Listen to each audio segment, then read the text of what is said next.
You need people who understand your needs and are committed to helping you make it happen. At DKP & Co Chartered Accountants, we are more than just accountants. We are business advisors, taxation consultants, and strategists that specialise in setting up businesses. We understand the client and give them the very best customised advice and strategies to achieve their goals. Visit our website, dkpco.com.au, or give us a call today on 03 9023 9370. Fast, proactive, personal. That's DKP & Co Chartered Accountants.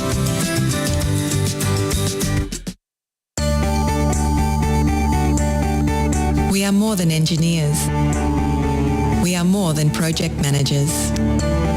We are more than surveyors. We are more than infrastructure specialists. We are more than planners. So, who are we? We are problem solvers, providing the highest quality service and results. We are a team of skilled professionals, focused on customer needs and outcomes. We are 23 years of industry experience, adhering to the highest safety standards. We are Melbourne, and we are right across Victoria. We are the Lanco Group, your business partner for engineering solutions. Lanco Group. We are more than you realise, and we are ready to partner with you.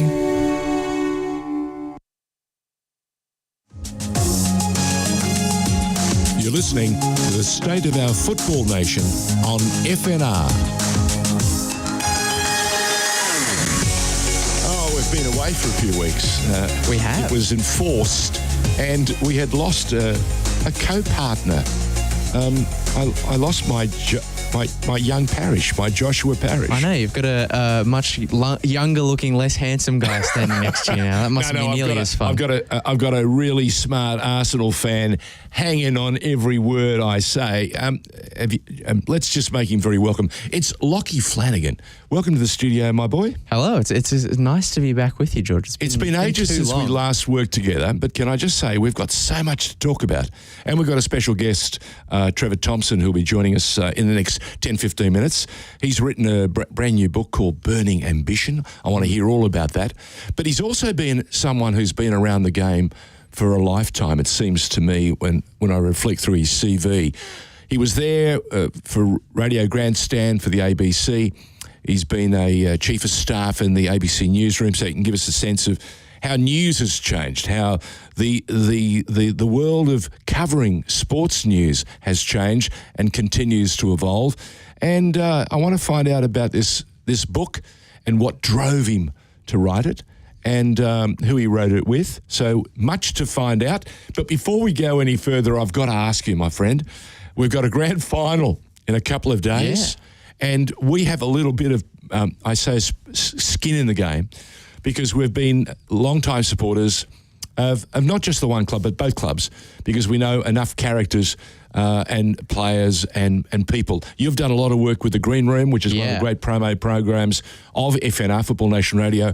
And I've got to say, it's one of the programs I really get my teeth into, because we actually get a chance to do something we should have done possibly from day one if we'd had options and access, and that is to get into the A-League and to find out and personalise and get behind some of the players. And the Green Room does it in a fashion that very few people outside the team that does Green Room thought was possible. So congratulations to you guys. No, thank you. It's a hoot. And I think it's a big part of the reason that I enjoy the show. And I like to think at least that you can be a non-Western United fan and enjoy that, because it is very hard to get sometimes players to be their authentic selves in front of the media, in front of a microphone, we've got media in front of a camera. And we had Nick Milanovic last night, a promising young attacking midfielder for Western, talk about the most annoying traits of his housemate Jerry Skatatis.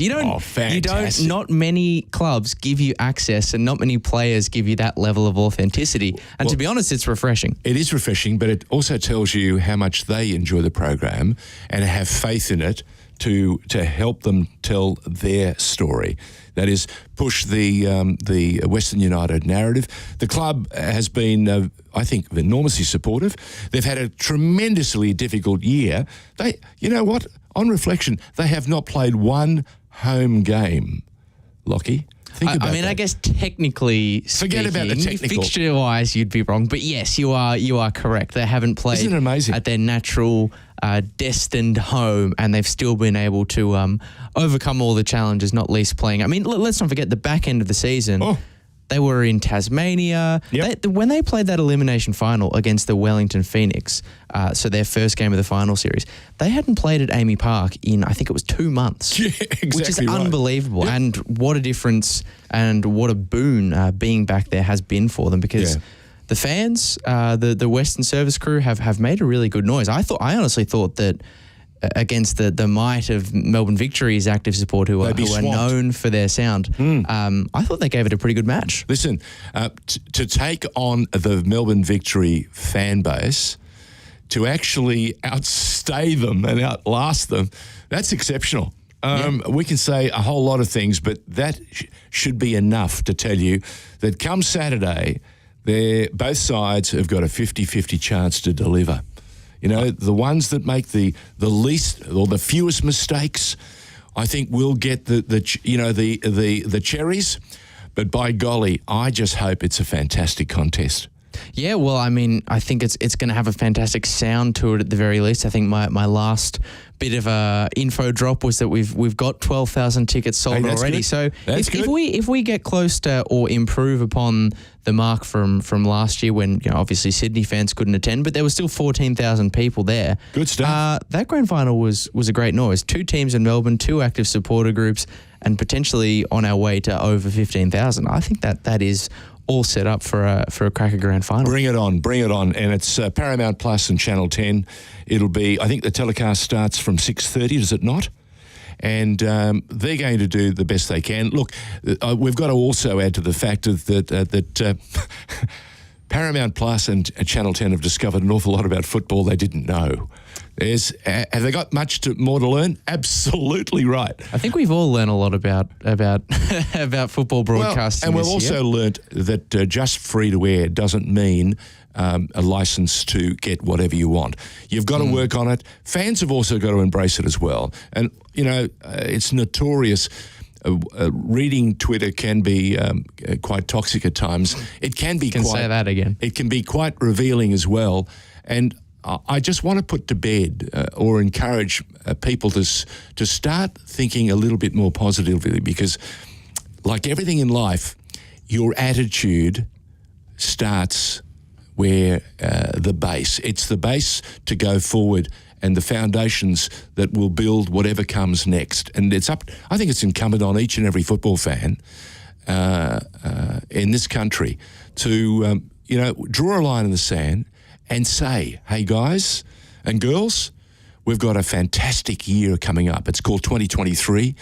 It's going to be, whether we admit it or not, a watershed moment for the game, because the world is coming down under.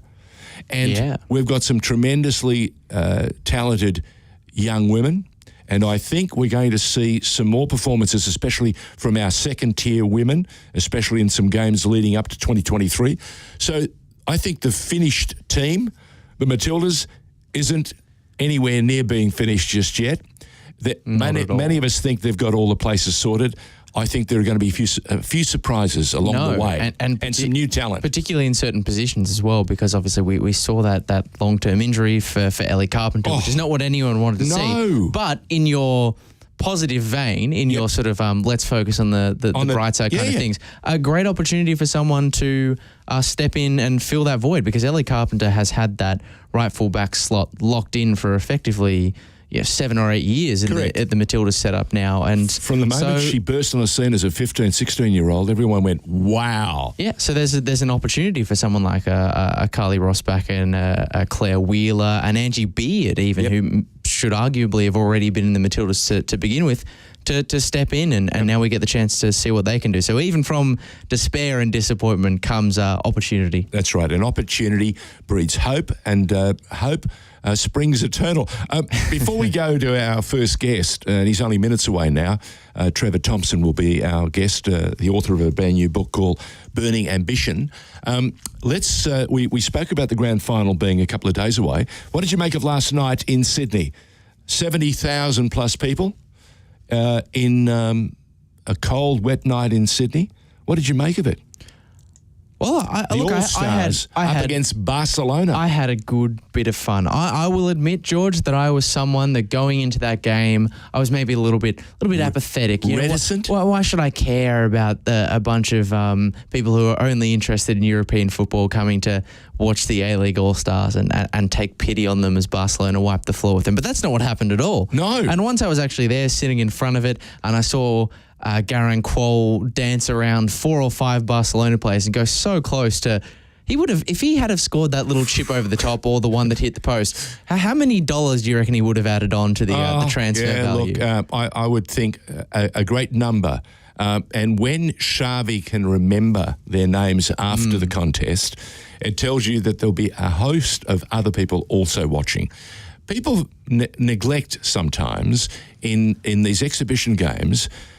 What they are for the players is the greatest showroom that you can muster. Everyone talks about, your show reel, right?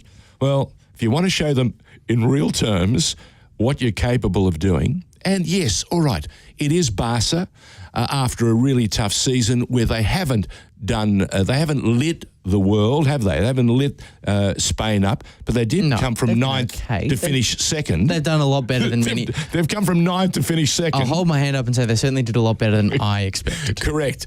So, and yes, they've flown in and haven't had much time to settle in, but we are talking about some of the finest and most talented footballers on the planet. And they came in to do business, whether it was business at 50%, whether it was business at 80%, it matters not. They took on a team of people who also haven't had a chance to train together. I think they had, one training session? It was 2. Two training sessions. I think it was 2.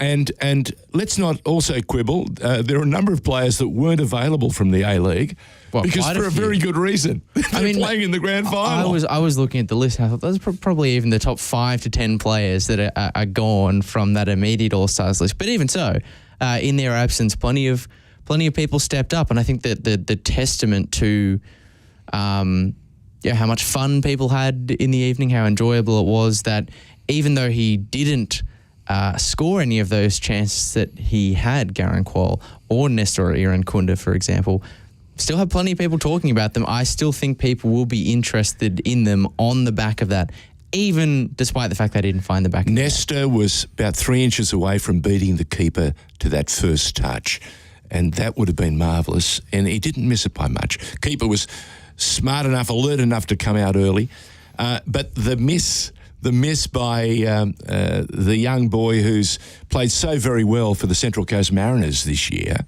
And remember, half the season of his was injured, wasn't it? So he really hasn't played that much football.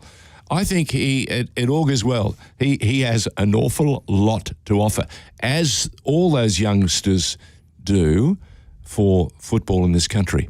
And that to me is why 2023 and beyond excites me so much. And we've got to get more people involved. Absolutely, yes? yeah. Absolutely. 100%. All right, let's take a short break. On the other side of this break, an opportunity to catch up with our first guest. His name is Trevor Thompson, and he's written, in partnership with a friend of his, a new book, which is, I think, available now at all good bookstores and I think through Amazon. It's called Burning Ambition. Stay with us. This is State of Our Football Nation, George Donikian and Lachie Flannigan instead of Joshua Parrish on FNR. We are more than engineers. We are more than project managers. We are more than surveyors. We are more than infrastructure specialists. We are more than planners. So, who are we? We are problem solvers, providing the highest quality service and results. We are a team of skilled professionals, focused on customer needs and outcomes. We are 23 years of industry experience, adhering to the highest safety standards. We are Melbourne, and we are right across Victoria. We are the Lanco Group, your business partner for engineering solutions. Lanco Group. We are more than you realise, and we are ready to partner with you. Are you looking to change your destiny in life? Be your own boss? Start your own business? If you are, you need people who understand your needs and are committed to helping you make it happen. At DKP & Co Chartered Accountants, we are more than just accountants. We are business advisors, taxation consultants, and strategists that specialise in setting up businesses. We understand the client and give them the very best customised advice and strategies to achieve their goals.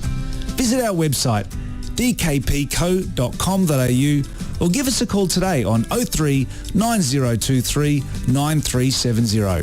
Fast, proactive, personal. That's DKP & Co Chartered Accountants. Ever wanted a career in football? At the Global Institute of Sport, you can now study a master's degree in football business or football coaching and analysis right here in Australia. GIS is the largest provider of sports degrees in the UK, with campuses at Wembley and Etihad Stadium. Learn online with unique access to the iconic MCG and a big-hitting Australian industry network. Be one of the first Australians to get a football master's degree and join GIS's global network of football leaders. Apply now to start in February 2023. Learn more at gis.sport/FNR. That's gis.sport/FNR. We are more than engineers. We are more than project managers. We are more than surveyors. We are more than infrastructure specialists. We are more than planners. So, who are we? We are problem solvers, providing the highest quality service and results. We are a team of skilled professionals, focused on customer needs and outcomes. We are 23 years of industry experience, adhering to the highest safety standards. We are Melbourne, and we are right across Victoria. We are the Lanco Group, your business partner for engineering solutions. Lanco Group. We are more than you realise, and we are ready to partner with you.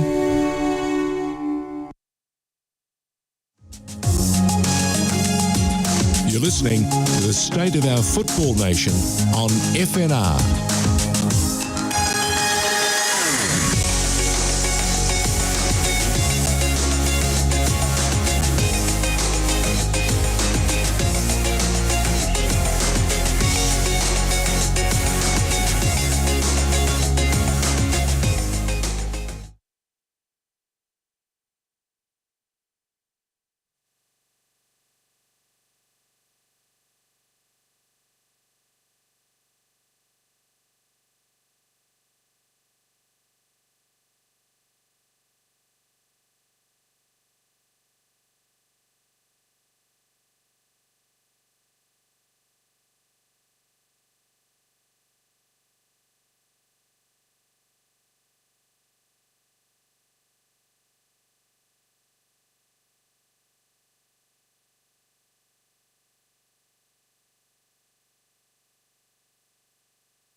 Gort. Repeat that Nick again. Gort. Nick Gort? Nick Yeah, Gort. where did you get Nick from? Well, Nick and I are both old enough to have reported on the NSL back in the day. And Nick's been a player and an official and a referee and all sorts of stuff. He lives in London now. And whatever you do, if you talk to him, for God's sakes, don't get him started on Queen's Park Rangers, because I think he knows the name and address of every player that's ever played for the club. And he's got a massive collection of match programs. Great guy, knows his stuff, and is started on this kind of project before I did. Yep. He went off to New Zealand. I remember before he went off to England, I remember chatting to him, and he told me he was going to New Zealand and stuff that he was going to be doing there. And he was very interested in the centenary as well. And we kind of bumped into each other again online, just seeing a name occur. And I thought, gee, I haven't spoken to Nick for a long time. And we did speak. He came to Australia on holidays. We still got family in Australia, of course. And, well, eventually, one thing led to another, and we hatched a plan where we thought we were tremendously clever at organising, coverage and research and writing that could be done in two locations. And then COVID happened.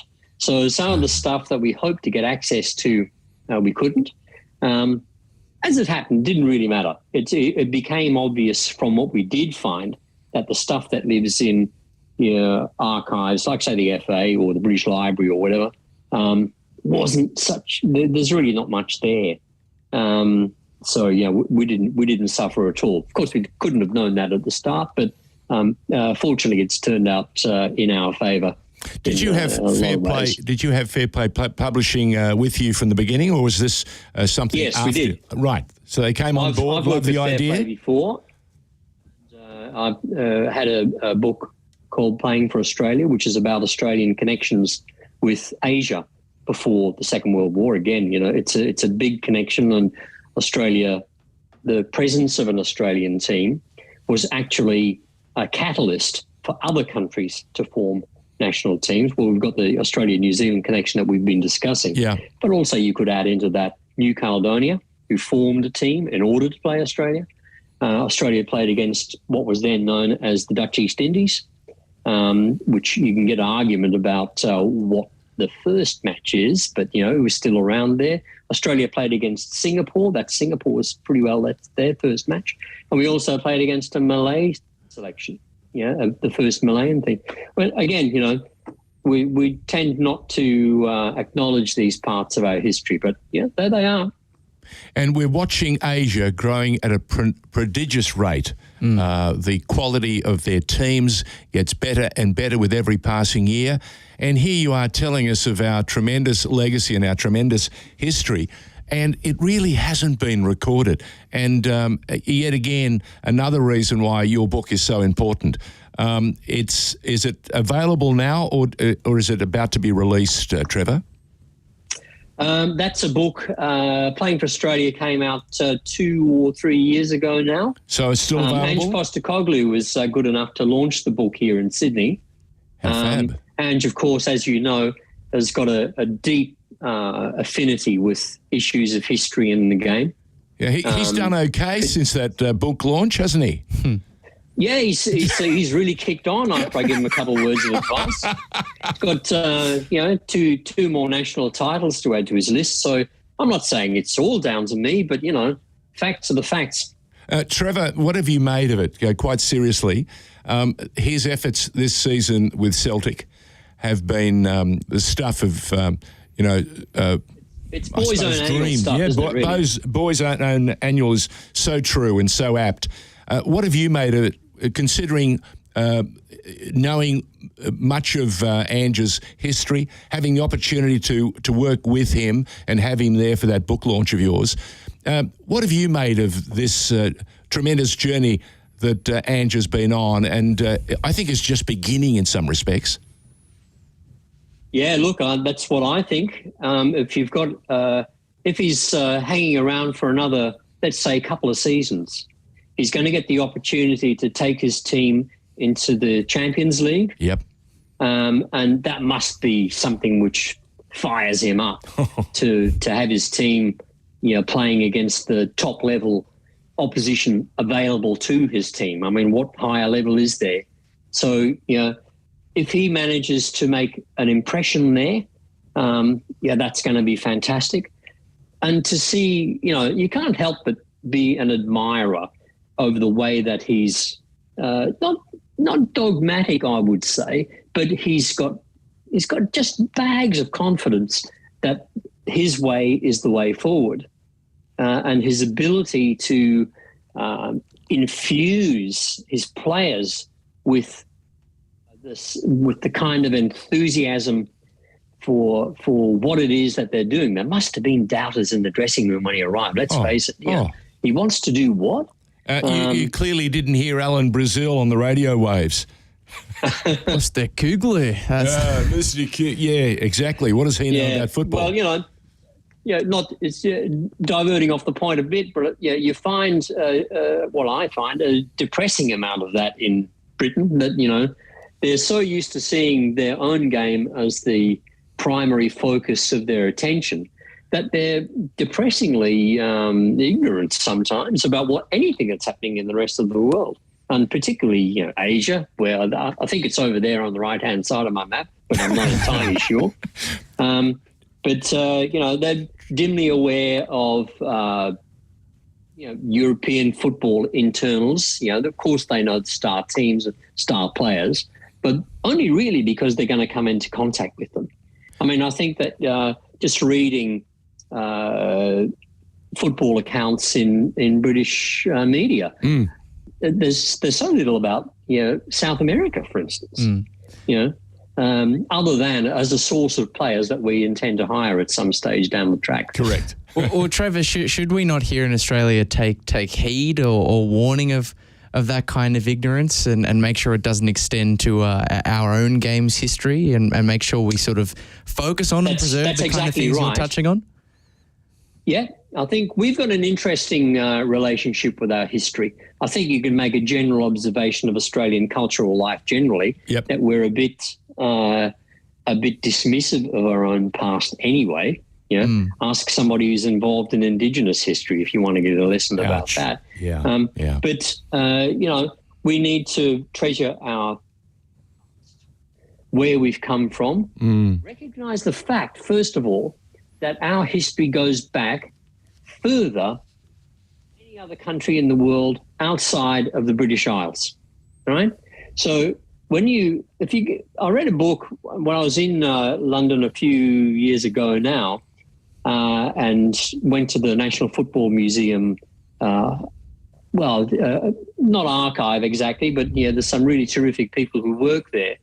And I sat reading the FA's account of its own history, which was published in 1953 to commemorate its 90th birthday. And there's a great line in there which says that the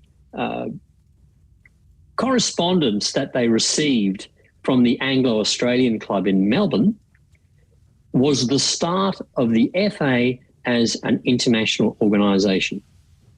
Now that's not something that I've invented or anything else. That is a 1953 observation from the official historian of that organisation, the FA, to commemorate its 90th birthday. So this, it's there. We go back that far. The fact that there were these waves that I keep using as my metaphor here, where things look great and then they crash. But people keep going. We keep going. How many times have you had when you thought, oh, no, it's, we've hit the bottom now. Does everybody just walk away? No, they don't. They keep fighting. They keep, it's like, it's a great team mentality in a way, and it's really very, very admirable.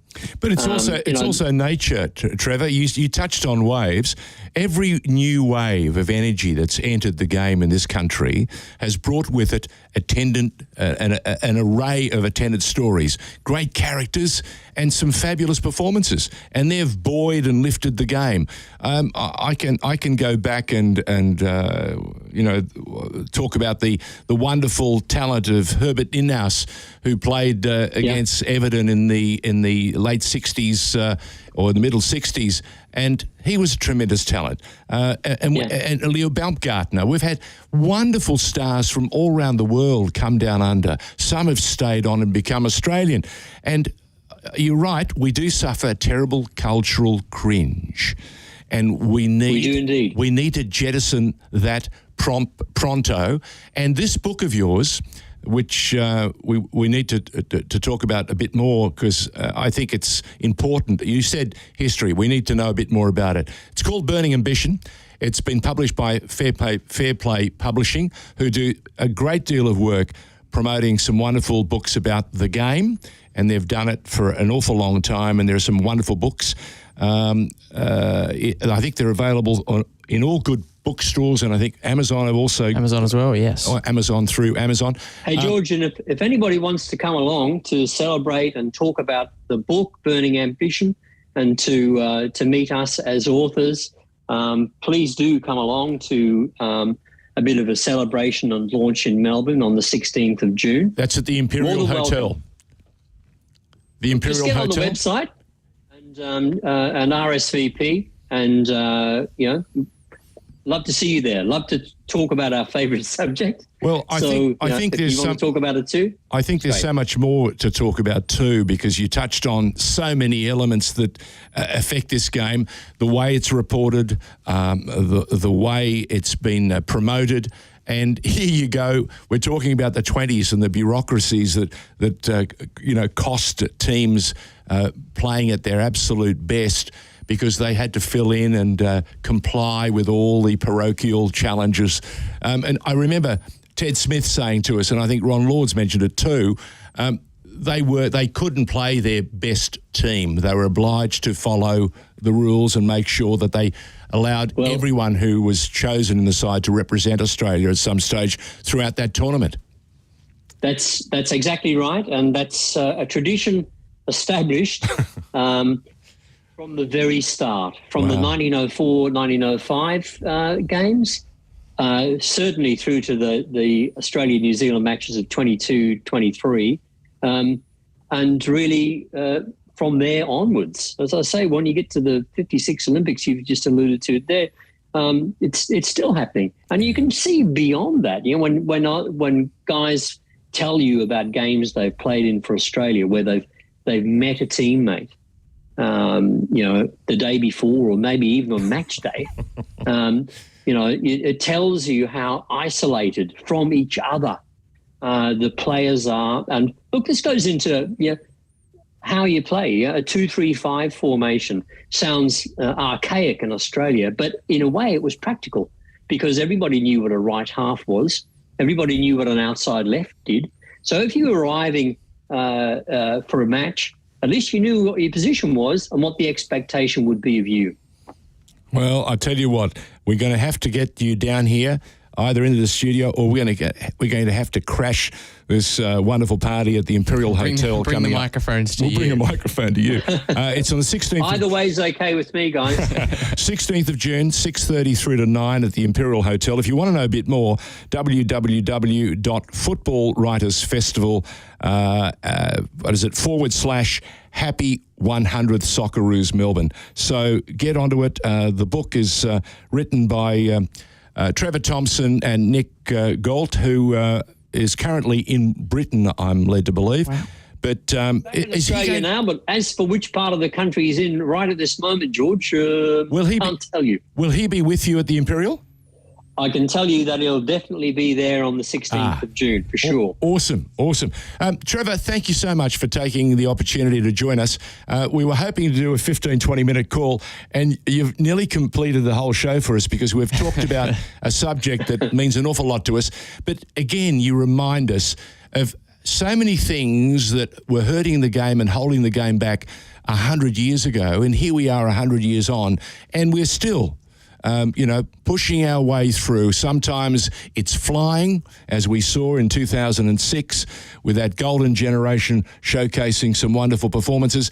And, of course, 74. Every time I catch up with Rally Rasic, I'm reminded of how fortunate we were that a young boy from Serbia came down under to further himself and not only became the youngest Socceroos coach, but led a team of part-timers to the 74 World Cup. An extraordinary story in itself. And he remains 87 years young. He will not quit, and we don't want him to. So thank you very much for joining us. Saw him a couple of months ago, and he's still in top form. Oh, he is in top form. What do you put that down to, Trevor? Just as we let you get going. I think I'd love to say that I only ever meet him in football environments, and I think that it takes. He's like a car that goes from 0 to 100 in 3 seconds. You start talking about football, and it's in his veins. Yes. He can't get it. He can't ignore that if he tried. Yeah. If you talk to him about football, you could be there all night. It's great stuff. Well, it is fantastic, but you won't be there all night. You'll only be there from 6:30 to 9 at the Imperial on the 16th of June. If you want to be there, and both of us are saying we're going to be there, so why don't you join us? Make it a special evening. Fair Play Publishing, congratulations. Lee Robson doing all the hard work behind the scenes, making sure that Trevor and Nick are organised and ready to get going and tell us a great story. The book is called Burning Ambition, and it talks about a wonderful game and a wonderful set of players from both countries, Australia and New Zealand, 100 years ago. Thank you, Trevor. Thank you. It's been a great pleasure. A pleasure for us too. Catch you, of course, next time we talk about the game. Lachie, are you going to the grand final? Absolutely. There is no... If you're in Victoria, you have no excuse. There's no other place to be. Absolutely right. Have you got an early prediction? Oh, I don't think you're going to like it, George, but maybe why do you keep saying that? The green room words have got to me. All my time speaking to Western United players has gotten to me because I think they're going to do it. I think it's going to be extra time. Wow. I think it'll be 3-2. Okay. I'm going to say Alex Prijovic is going to be the best on ground as well. Well, let me just give you a glimpse of what I saw. I went to the derby when Western United were the home team. And they led, that first 20 minutes, they led 2-0. Mm-hmm. And they cut City's defence wide open. They did. And with a minute to go, there was a corner. And I remember turning to a friend of mine and saying, now this is if City are going to make a comeback, they've got to do something from this corner. And sure enough, they scored a goal. Now, talking to Johnny Aloisi, sometime later, I remember we recounted that moment, and he said, if we had gone in 2-0, leading 2-0, we would have had enough, and I would have been able to speak to them in a particular fashion, and we would have cleaned the game up or held on to win. As it was, City came back, refreshed in the second half, struck early, and then went on with it. So you're right. It's still a draw, though. Yeah, but it just goes to show you that those games are so close. Yeah, absolutely. And in fact, the shock result for me was the game against Victory. I thought they were exceptional, absolutely exceptional. I didn't see 4-1. Yeah. I did not see 4-1 after they lost the first game. No, not at all. I thought that might have been a hill too high or too hard to overcome, but they were remarkable. Yeah, and lucky for them, Alex Prijovic had other ideas because he in particular was brilliant in that game and has been brilliant throughout the final series. And I thought Lachie Wales, to all those knockers and naysayers, has grown up again and matured even more, and he's been on a wonderful journey. He left his home a number of years ago to come down to play for Melbourne City, and I can remember the early days and the homesickness he was feeling and the challenges that beset him, but he fought through that. Then he made his way to Western United, and I think he's actually thrived under Johnny Aloisi and Johnny Anastasiadis. The two JAs seem to talk his language, and it's going to be very, very interesting. Absolutely, and I think he'll be fired up because he's coming up against a City team, obviously, that he used to play for, but also that he knows them well. He and those fans have maybe had a little bit of a tense relationship. You think? It's a good opportunity for him to prove them wrong. Well, whichever way it goes, it's been a truly remarkable A-League season. Yes, it hasn't flowed with the sort of regularity that we wanted it to, nor did it fly as high as some were hoping. But by goodness, when you consider all the disruption, we've got one game to go, and it could be a truly historic season for both clubs. That's how important the game is. If it's City, again, history. They'll go back-to-back, the first club to do that, and win both titles, which is, again, something very, very special. And if it's Western United, well, what a season. It's a different kind of history. Yes, exactly. To win a premiership or a grand final and not ever having a home game. Listen, thank you for joining us. State of the football world is a program that we do every Thursday night. I used to do it with young Josh, but we're going to have to get used to Lachie. And Lachie, next week, or loathe me, yes. I will be here next week. No. We've gotten over all those hurdles. I told you once upon a time, once you ditched your Arsenal shirt and you looked at the Spurs jumper with pride. We could almost overcome any challenge. I don't look at the Spurs jumper with pride, but I've definitely ditched the Arsenal jersey, so hopefully that's halfway along the line. Good boy. For you. Catch you next week. You're listening to the State of Our Football Nation on FNR.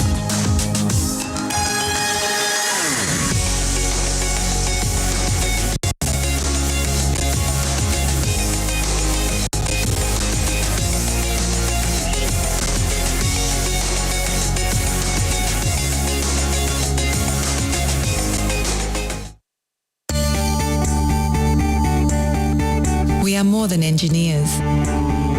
We are more than project managers. We are more than surveyors. We are more than infrastructure specialists. We are more than planners. So, who are we? We are problem solvers, providing the highest quality service and results.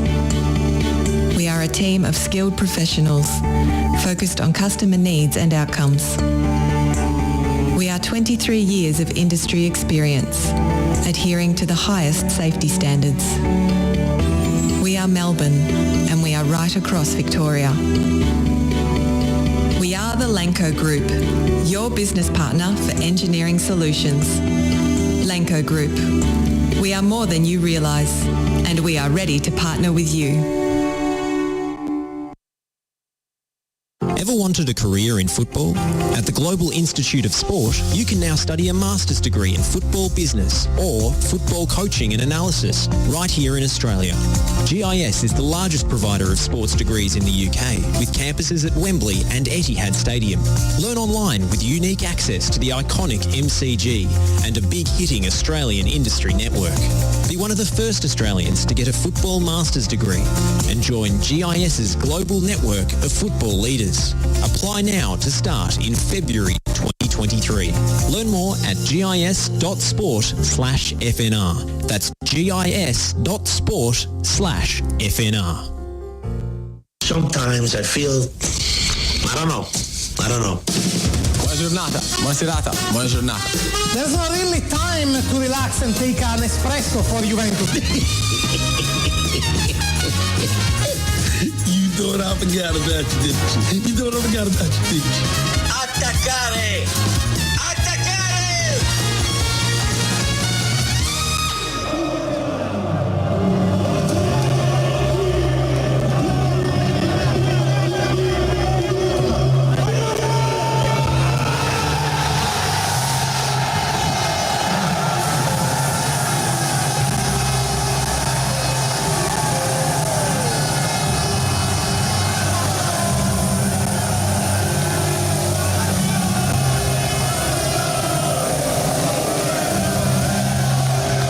Listening to the dulcet sounds and beautiful noise coming from Emilia Romagna earlier this morning, about 13 hours ago. That is AC Milan hoisting up their first Scudetto in 11 years. You've waited a decade to hear those sounds, haven't you, Nick? Mate, and you're letting everyone else know about it, that's for sure. All I got to say is it's about damn time. It's about damn time, Lachie. I'm happy for you, man. It's about really damn time. You're listening to the Euro Show here on FNR Football Nation Radio. Nick Tabano and Lachie Flannigan here, taking you through all the weekend's action. We'll go through all the title races, Serie A, the crazy end to the Premier League season. Yeah. Unfortunately for yourself, the Scottish League Cup final. I want to hear about your experience at the Imperial. We'll talk about that a little bit later.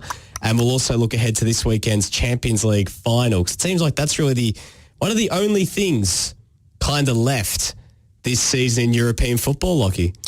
Yeah, it is just pretty much the final frontier. I've enjoyed I enjoyed the Premier League quite a lot last night. That was fun to watch. Obviously, Serie A was on much less of a knife's edge. It was more like a rolling pin's edge. It was pretty right. It was pretty safe. It was pretty safe for Milan, especially once they got the goal, through Rafael early into the game. But yeah, look, the less said about the Scottish stuff, the better. Really painful turn of events against Rangers. But look, Nick, as a Hearts fan, you go into games against Rangers and Celtic expecting to lose, and that way you're never disappointed, and every time you win, it's a pleasant surprise. This was not one of those surprises, so that's the way it goes sometimes, You win some, you lose some. Well, no, in Scotland, you win a few, you lose most of them. Yeah, especially if you're a fan of Hearts, unfortunately. Well, literally any club not named Rangers or Celtic. But, I mean, you pushed it to extra time. We'll go through all that a little bit later again. Sure. I want to hear about mainly your experience out the Imperial. Like, that sounded like you had a really fun night. I'm really sorry I wasn't able to get down, Lachie. It was a busy night with the A-League immense. And you were too busy. You were getting preemptive sleep. Yeah, preemptive sleep in advance of the Sunday night or the Monday morning, yes, I guess. It was the Sunday just absolute slog. I mean, it was work all day. It was into TNC, getting some sleep after that. Managing How much sleep did you get? Well, this is what happened. So yesterday I got home from Amy Park at around 9:30. I had something to eat. I watched the Collingwood highlights. I'd seen nothing, and I was very happy about that. I rolled into bed at around 10 to 11. Slept until about 5 to 2. I actually slept really easily before the game. I thought I wasn't going to be able to sleep at all. I thought I was going to be way too excited. Alarm went off, sprang out of bed. But those first few minutes when you have to fight off the initial stages of sleep? Oh, yeah, massively. And you just need to, power through those first few minutes. But you get through those first few minutes, you'll be fine. And by that stage, once, Milan, I guess, took the early advantage. There must have been was no turning back from there. Yeah. Let's talk about that game. Before I went to sleep, I was seeing videos on Twitter of the Milan fans taking over the train station in Milan. Oh, yeah, I saw that. And that looked amazing. It just made me think, oh, my God, I really want to be there. They were playing away against Sassuolo, but out of the 22,000 seats that they've got there, apparently there were 18,000 Milan fans. So it was basically a home game. It certainly sounded that way when the goals went. Yeah. So I think Sassuolo just kind of took the L. They get the ticket sales anyway, but they were just like, we've got nothing to play for. Just I guess you could say Sassuolo fans, no tickets. No tickets. No tickets. No tickets for the Sassuolo fans. But in the end, it was a very nervous start. For those who haven't seen the highlights, Milan did everything but score in the first 20, 25 minutes. Chances cleared off the line, opportunities just being saved, going wide. It was everything but the goal happening. Actually, it was more the first 15. Yeah, Olivier Giroud scored in the 17th minute. Yeah. And it was funny because you could forgive, given in the circumstances, Milan having a little bit of a nervy start or having a wobble or something throughout this game, particularly given that, as you mentioned last week, the history that exists between these two sides, the difficulty that you faced against Sassuolo in the past.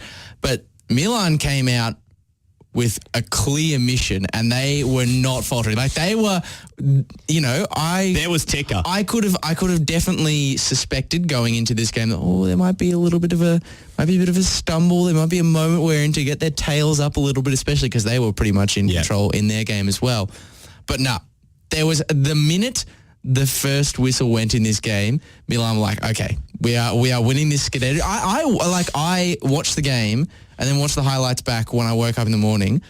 Did Sassuolo have like a single? They had a couple chances. I can scarcely remember like a meaningful chance that they had in this game. Magnon made a couple saves. He made a save in the end of the first half-ish, and then he made another save in junk time, and that was But for the most part, Milan were tested. peppering the XG, goals. There were 18 shots to 15, but Milan's XG was 3.42 and Sassuolo's was 0.54. Milan just peppered the goals, and in the end, Olivier Giroud with 2 goals, Franck Kessie with 1, all those 3 goals happening in the first 36 minutes. Rafael Leao with 3 assists. He was unplayable on that left-hand side. And he's ended up taking out Player of the Year as well. Rightly so. Double-digit goals, double-digit assists. I mean, thinking back to the last, 2 to 3 games that we've been following of Milan in the time that I've been on this show, and pretty much all of those games he's been instrumental. Like the assist that he got, I can't remember which game it was, a couple of weeks ago. Against Verona for Tonali. Like it was literally just his run down the left and then the cut across the face. All the goals were the same. It was all the same play. Yeah. It was cutbacks, and there was one, I think it was for Giroud's second, where he had 2 players on him, but he just managed to keep his balance. Yeah, get right to the touchline. But it was like all of this stuff down the last stretch has been orchestrated by him. He's an amazing player. And he's only 22. He's 22, yeah. I could not believe that. I'm not going to lie. There was a part when he first signed for Milan, he looked very raw. There was definite ability, but it was going to take time. But he has grown this season immeasurably as a left winger. And Stefano Pioli has unlocked that, especially with the way Milan play, looking to play off the break. It suits him perfectly, and he's only going to get better, which is quite scary. Well, I remember a time once, it might have been an episode of Breakfast on FNR, so it would have been like 2 years ago now, where we had you on. I think it was me and Athos, maybe me and Josh Parrish, but we had you on to discuss the Milan game, and I remember very distinctly clashing with you over Rafael Leao and being very insistent that he was not, didn't have the facilities to be a central striker necessarily. No. And as you very rightly pointed out, since that point, Stefano Pioli has recognised what he's got on offer, shifted him more traditionally out to that sort of left-hand side. And I think it's safe to say it's paid dividends. There was a worry, and my brother and I were talking about this afternoon, that we both felt that he was going to end up like another Mbaye Niang. Very similar players when they arrived at Milan, very raw players, strikers coming through the junior ranks, moved out to the left but never fulfilled their potential, show glimpses, but in the end it never worked out for them. But Stefano Pioli's been able to unlock something in Leao, and I think it's not even just Stefano Pioli, I think it's with the players he works with. I mean, the impact, and we'll talk about this in a sec on a more broader note, but Zlatan Ibrahimovic, you can't have a better mentor than that, right? Like an Olivier Giroud, guys who set the standard, have helped him mature, because he was a very immature player when he arrived at Milan. There was questions about his mentality. Milan almost sold him after a season because they were that worried about his mentality. He almost signed for Wolves at the start of last season, the typical Portuguese pipeline that goes there through Jorge Mendes. But in the end, he stayed, and it's been the best thing that's happened for Milan. And they're going to have their hands full trying to keep him in the next couple seasons, because clubs are, apparently Real Madrid have him in their sights as the Kylian Mbappe plan B. The replacement. Wow. So that feels maybe slightly generous, because Mbappe is that good, but I can see it. Well, he's kind of been one of the best, like in this last month, he's been easily in probably the top 10 attackers in the world.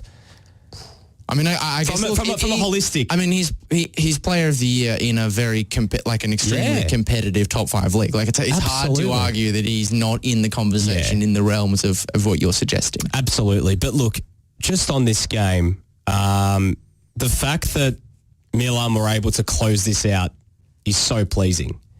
because there was a point, I think all Milan fans felt this, going into the game in particular, that the Milan of old would not win this game. The Milan of old would bottle this game. And there was that feeling going into Hellas Verona. There was that feeling going into Atalanta. But as you mentioned, once the game started and once that first goal went in, because if they didn't score when they did, I was a bit worried thinking, the more they keep swallowing this game, the better it is for them. Milan's going to eventually start to drop their heads. They're going to find themselves vulnerable on the break. But once the damn wall burst, it was a question. To use a quote from Dennis Committee off AFL Live back in the day, it just remained to be seen by how much they would win that game in the end, because they were all over them. They could have won that game by more. I mean, the amount of chances Milan missed, they had a fourth in the net as well. Zlatan Ibrahimovic was offside for the goal, and that would have been as well 4 assists for Rafael Leao too. It was an incredible, incredible performance. And even when the queue went in the rack in the last 20 minutes, they were still pushing. They wanted more. So in the end, when you look at this season as a whole, Milan have probably done this. We've said they've probably gone a year early, winning the Scudetto. But the foundations that this squad has in terms of building blocks for next season and going forward, this team can only get better. It's a very young core. There's obvious areas that they need to address going into the off-season, namely on the right-hand side, namely at striker, namely at 10. There's probably going to be a few signings at centre-back and also in the middle of the park. But you look at the youngsters that are sort of forming that core in around those positions. Teo Hernandez, Sandro Tonali, Rafael Leao, Fikayo Tomori, Pierre Kalulu, Davide Calabria is still only 25. It's felt like he's been there forever. Ismail Benacer replaces Franck Kessie in that starting lineup.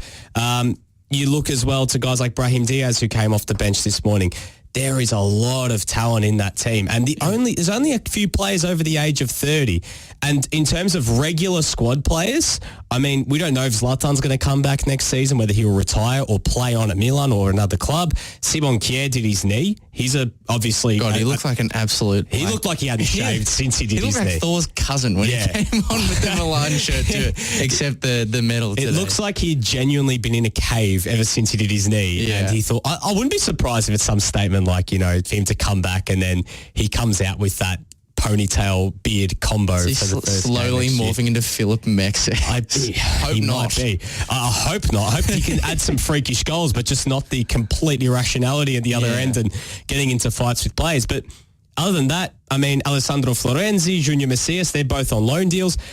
A lot of the rest of the team, those guys over the age of 30 are squad players, the backup keepers. It's a team that is built, and if they make the right moves this offseason, they are only going to get better. They are only going to get better, which is scary to think because they have done this a year ahead of time. These players already, there's going to be more just natural development with these players, and especially working in Pioli's system. It's exciting. And that's why I think more than any individual player, even someone like Rafael Leao, who has emerged as the player of the season in Italy at the end of the campaign, that is why no one deserves more credit for this outcome than Stefano Pioli. Because you go back to the start of this season, this was not a squad, and is even still not a squad that is predetermined for success or greatness. Like this is, on paper, this is probably not even the best squad in Italy. Maybe the third best. You probably even argue maybe even outside the top 4. Yeah. Purely on paper, on CV reputation, this is maybe the third or fourth or even fifth best squad in Italy. This is not an outfit for whom success was a guarantee at the start of this season. There's been plenty of promise over the last couple of years, but Milan fans' trust issues, like promise only means so much. The extent to which Pioli has been able to not only identify players, who are maybe being undervalued, but then bring them in and maximize their output is unbelievable. Like even some of the names that are just springing to mind for me right now. Yeah. I mean, Fikayo Tomori, a player who was on, definitely a good player. No one was in any doubt of that. But on the outer at Chelsea and, brought in Milan for a pretty reasonable price for a centre-back of his talent and his age, and has been an excellent player for Milan. Salamakis, it was at Anderlecht. It was playing in Belgium He before. was signed because Anthony Robinson failed his medical only like hours before on deadline day. This is January 2020. And again, he came from nowhere. A player who not a single person when he signed, and came into San Siro would have said that is a Serie A winner right there. No one would have said that. No one would have expected that. I mean, even someone like more of a role player like Alessandro Florenzi, like it just taken off like the offcuts of another club in Italy who didn't want him. Yeah. And he's provided like some really important goals, has performed a pretty good role across this season. And like there are plenty other players. Yeah, mate, I could go all day with that. No, so could I. But like the extent to which he has just been able to extract every last ounce of every single one of these players, even Olivier Giroud, who we need to talk about more, we do need to talk about Giroud. Is part of this as well. The fact that he's been able to do that, not with just a couple, but with the vast majority of this squad, is a testament to his coaching quality. And I'm interested and excited to see how he approaches the next challenge in his career, which is to be the man at the top of the mountain and have other people chasing after him, and how he handles that. Because I think, we're talking about a seriously top manager here. And there's another goal in mind. Milan have European pedigree. The goal in mind has always been to restore Milan back to its former greatness. And you're going to be in a decent pot as well. Pot A. And that means, pot. Oh, absolutely, it is the best pot. You don't want to be in pot C or pot. Milan were in pot D, and that's why they got that terrible group this season. But it's Pioli's story is amazing. I mean, the commentators talking about it a lot, but he was being chastised by his mum for years, saying, "You haven't won anything. You haven't done anything as a coach. Like the only thing he won, I think, was like an under-17s trophy with Bologna." Like when he first started coaching, he had failed stints at Inter, a very failed stint at Fiorentina, which almost ended his coaching career. He almost got them relegated. His best all he had done was, he took over Bologna a few years ago and did a fantastic job with them. He did an okay job with Lazio, but he'd never really been that guy. I remember it when he first signed for Milan. I was thinking, what are we doing? Like this... You can't get Stefano Pioli. He hasn't done anything to suggest that he's going to turn things around. And to his credit, he's one of the best man managers in the game. And the players speak about, the change in mentality and how he gets along so well with the players. And he sets realistic demands, but as you said, extracts everything out of his players because his players want to play for him. Even players from other teams have spoken about it, that he's one of the best coaches players have worked with because he gets to know the players on a deep level. He's able to get that out of them. And you speak about not just Pioli, about identifying talent. This goes above them. Paolo Maldini and Ricky Massara, who came in, Ricky Massara, a real stats man, data nerd, an eye for talent, came in with Maldini in 2019, replacing Leonardo at the time, and completely changed everything. The players they signed that 2019-20 off-season, they're the players taking them forward now. Teo Hernandez, Rafael Leao, Ismail Benacer. Hernandez is a great example of it. Yeah. Too. Like you just looked at, you look through the whole squad and there's just examples of what we're talking about everywhere you look. And remember, in that first season Pioli took over, Milan were this close to getting rid of him and going down the Ralph Rangnick route. Yeah. And it was actually, and I, just a cheap plug to my own Twitter, but I did an extensive thread about the history of Milan playing Hellas Verona, Atalanta, Sassuolo, why there's so much significance in winning all those games. But the other thing that I failed to mention in all that, despite the fact that Sassuolo losses had almost bred the end of coaches, and Milan wins against Sassuolo had bred the start of new careers like Donnarumma, Locatelli and Leao, who scored that 6-second goal against Sassuolo.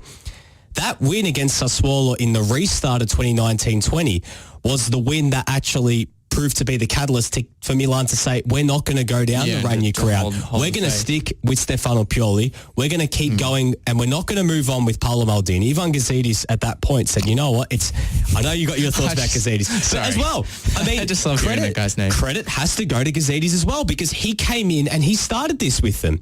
He's he was a bit of a joke to many people when he came in. He was. I mean, look what he did with Arsenal. Yeah, not a lot of people would have expected that he would preside over something like this. But I think you've really hit it there in terms of the point I was trying to make before. Like, not a squad of champions, but Stefano Pioli has made them believe and realise that, in fact, they are. And it's then driven by those senior players. You know, they signed Zlatan and Simon Kjær in the same off-season, in the same January transfer window, and they're two guys that are winners, you know, two guys who help drive that standard, the veteran maybe even another person I'd and then throw there's into the other one. that equation. You mentioned him before that they brought in this off-season, Olivier Giroud, who started the season quite slowly. He had a few injuries, but his run from February until now has been amazing. They're talking about extracting every ounce out of him.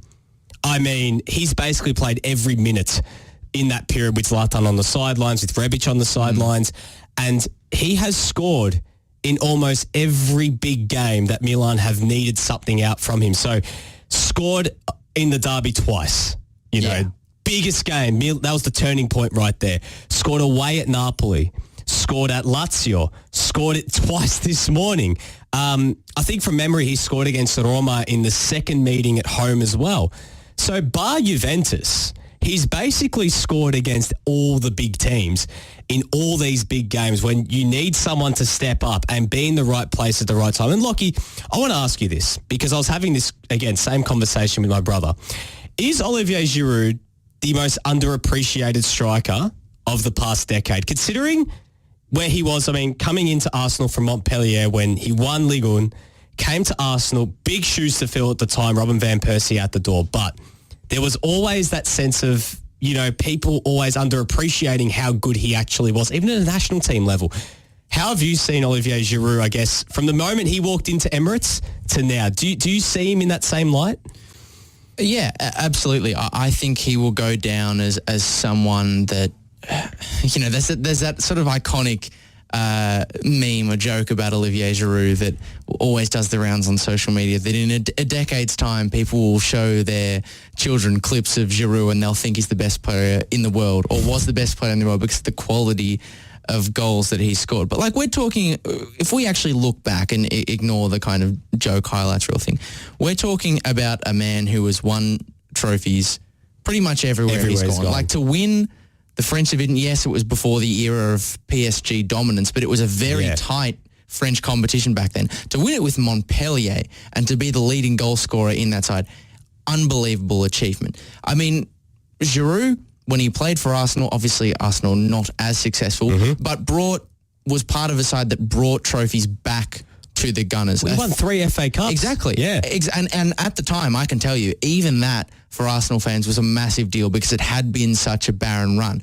And throughout that whole stretch, he was scoring, despite the criticisms of him being, not a reliable finisher or anything like that. He was scoring 10 goals plus every season. And what's more than that is he was setting goals up for other players with his sort of IQ, his ability to drop off the line and play first-time passes in behind to wingers and very intelligent midfielders who are making runs on. I mean, the best example of that, his outside-the-foot pass in, I think it was 2013-14 for Jack Wilshere. The Norwich game. Norwich goal. Like, that is something that he was capable of doing every week, ignoring the goals. Yeah. Ignoring the goals. Then you have Chelsea, Europa League, Champions League. Clinical finish in that game against Arsenal to decide the contest, Champions League as well, the FA Cup, FA Cup too, and now Milan winning the Serie A there. Like, this, you cannot dispute the pedigree of this man, and I don't think it's a coincidence that all of these places he's been involved at have gone on to achieve, not bigger things that they had than when they started, but it's not a coincidence that everywhere he's gone, the sides that have been involved with him have picked up important trophies, with his goals certainly contributing to those runs. And you're forgetting as well, he won a World Cup. The World Cup. And he is he's on the cusp of becoming France's greatest How many is he behind Henry now? Maybe 4? I think it's like 2 or 3, and he's going to do it in less games. His goal per game ratio is better than Thierry Henry for France. And mind you, Thierry Henry sometimes did play as a wide player for the national team. But a striker who is considered as one of the greatest of all time, and at a national level, Giroud's goals per game is comparable. I think it's even better. And also, he's going to overtake the legend, the king. Yeah, one of the greatest players of all time. Yeah. Like, it's crazy. And I think Giroud has been a victim of people having some people having a very binary interpretation of what a striker is and what a striker should do, which is score goals. Strikers are capable of so much more than that, and Giroud is that kind of player. But he's shown, particularly with his important goals this season, he's got the finishing ability to match too. So he's scored 48 goals in 112 games for France. Thierry Henry has scored 51 goals for France in 123 games. So it goes to show that, I mean, if he can get it done in the next couple, I mean, there's a whole stack of international games in June, which you think he's going to be part of that French. I think he already has been called up to that French side, and it's no surprise. But he'll get there, and he has been an integral. Like I remember conversations of people, even in the 2018 World Cup, with like, oh, why is Giroud starting when you've got Griezmann and Mbappe? Like, you can play these two together. But yeah, Giroud might not be always be the scorer of goals, but he was the link man. Yeah. He was the player that made everyone else around him work. Absolutely. Like, Griezmann is better for having Giroud nearby. Mbappe was better in that team for having Giroud nearby, and then Giroud picked up a few goals himself. So I'm just having a look at Giroud's goals this season and when they came, and it's amazing having a look at these and understanding the gravity of each of these fixtures. It's like he refused to score in not important games. So 2 goals in Milan's first home game of the season, right? Announcing yourself to the fans. Yeah. His next goal didn't come until a game against Hellas Verona, where he scored the goal to get them back into the game. They were down 2-0 at halftime, scored the goal to get them back into the game. A 1-0 win against Torino, his goal. Didn't score for a while because he had a few injuries. Goal against Roma at home, always big beating Roma. Goal in the Coppa Italia against Genoa, which sent the game to extra time. Obviously, Milan ended up making the semis of said Coppa Italia. Next goal's coming in the derby. Both goals in that come from behind 2-1 win. Days later, scored a double against Lazio in the Cup. Then he scored the winner against Napoli, the only goal in that game on the road. Then the next goal came against Lazio on the road, the equaliser in that game. And then 2 goals this morning in the clincher. It's like we talk about big game players and players being clutch. But Olivier Giroud sums that up. I mean, he's a big-time player. He thrives on the big occasion. We spoke to, so you weren't there on Saturday night, the Western United Melbourne victory game, but we spoke to Alexander Prijovic about the same thing. He said he always felt that in a big game, I wanted to be that guy. Like, this is what I'm there for. I want to be that guy who thrives on that pressure. Is Olivier Giroud maybe of that same caliber? Maybe he just feels like he can rise to the occasion in those big games too. I think it's hard to argue that he's not. Like, he clearly is. I mean, you go through that stat sheet that you just rattled off of the teams he scored against. It's some of, if not the most important games throughout the stretch for Milan, and he's come up trumps in almost every single one of them. It's very hard to argue with that. And I think it's not just the type of player he is with Giroud that I think means that people judge him perhaps unfairly, but it's also his actual sort of physical build. Like, you don't see the tall, bulky striker that much in world football anymore. Like players that look like him playing up front are a dying breed, and Alex Prijovic is another one of that. But the common theme between both of those two is, while they're not conventional in the sense of the modern game, what they bring to the other players who are more typical fast, speedy players in and around the forward line. They sound like Triple M then. What they're able to provide to the people around them is just the value of that to a team cannot be understated.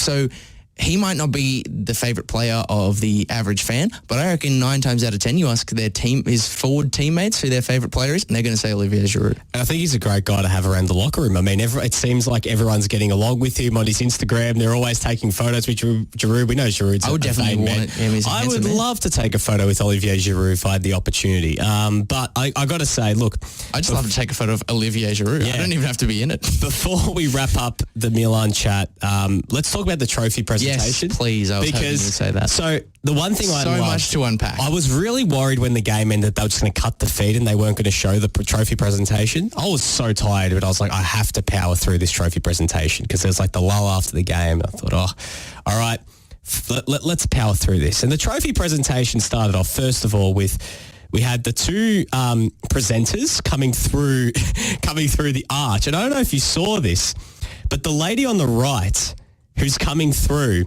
didn't create enough space for herself. So she whacked her face with the trophy by accident, and it was caught on the Paramount stream in the US. And you just hear all the pundits just lose it. And I saw it, I thought, am I the only one to pick this up? But it was just like, we've seen our fair share of trophy celebration gaffes, but she tried to play it off. You know, when you like have a trip in public and you're like, hope no one saw that. But it's like the eyes of the world just saw that happen to you. But anyways. I mean that gaff aside, I will admit that I went to sleep after the game and then I realised that the trophy presentations were on... the full 40 minutes of them were posted on YouTube, on the B and YouTube channel. So I'm like, I've got to watch this because Nick will obviously have watched the whole thing in its entirety. And the level of, especially having watched like the Premier League stuff, like the level of pageantry and style associated with this trophy presentation, which is unbelievable. The Serie A theme playing for like the entire thing on a loop. You just hear the violins just amazing. The fact they brought every single player out individually and it was a long walk. It was from the players' race to where the trophy they had to shake hands with everyone set up was like a good 20-30 meters, and they walked the whole way. They're high-fiving left and right, get the whole team, and then they go up to join the players, and they've got like, you know, because just walking out, it wouldn't be enough for your average player. So then you got people like was it Kalulu? Yeah, he's got the champagne bottle on his shoulder. With the champagne bottle. He's not even legal to drink in America. Over the shoulder. You have Zlatan and Teemu Bakayoko, who... Cigars. Look, he's been an important part of the fabric of this Milan project over the years. He was a big player in seasons gone by, but since he's come in, he hasn't done that much. He's been that guy on the group project who takes the A+, even though they've maybe done the bibliography. But he was walking out there at the cigar, the peroxided hair for the occasion, and he was dapping up every single person that he could.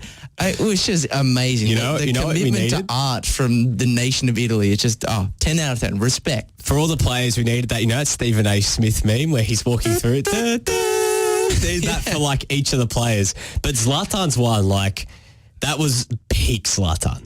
Coming out. Cigar in hand, champagne, does like the podium finish kind of spray, you know, arms out to the fans, you know, that you just needed pyro. Like that was the only thing that was missing, but it was great because that was like the symbol. I think that was the symbolic end for Zlatan. You know, came to Milan and said, I want to restore him to their former glory. And he did the exact same thing a decade ago with this side. It was very fitting. You know the phrase not to be outdone? Like when you're talking about, I feel like that phrase not to be outdone was just made for Zlatan Ibrahimovic. Like anything you can do, I can do better. He is that guy.